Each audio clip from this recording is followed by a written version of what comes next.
อยนางรม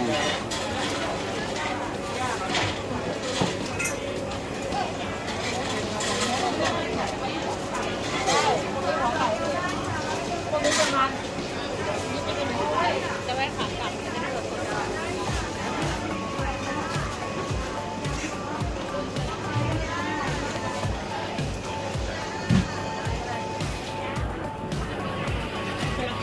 อืม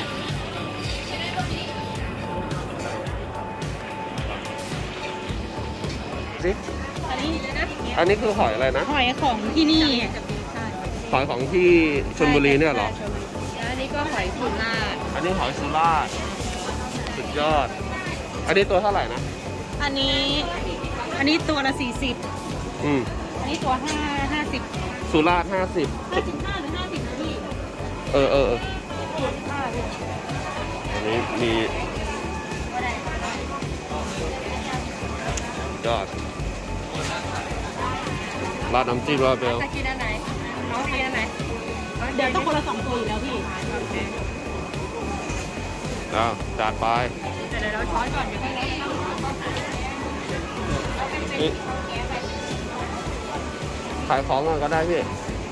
พี่อะไรจ๊ะ ลองเลย เดียวเลยนะคำเดียวเลย คำเดียวเลยนะ เป็นยังไง หวานมาก ดีไหมสุดยอด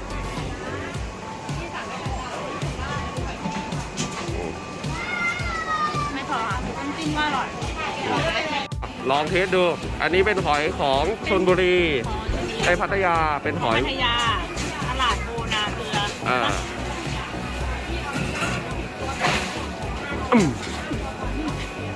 เป็นไง ต่างกันไหมสุราษฎร์กับชลบุรี ตู้กันได้เลยนะ เหรอ ได้เลย เออ หวานมากเจอนี้เจอนี้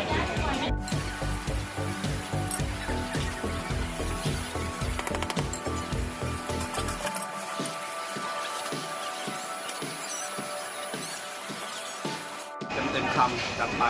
หอยสุราษฎร์ต้องคำเดียว ผิดด้านด้วยเลยผิดด้าน น้ำจิ้มคือ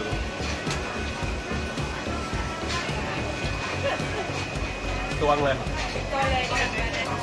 อ่ะ เดี๋ยวอีกตัวหนึง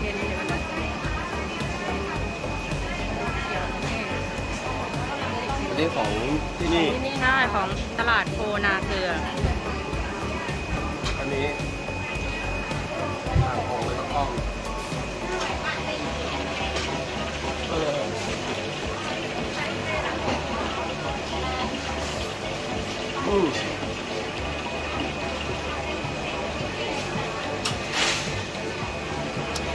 เรียบร้อย เป็นไงมั่ง ไม่เคยกินแบบนี้อ่ะ ดีที่สุดละไปเดี๋ยวเราไปต่อ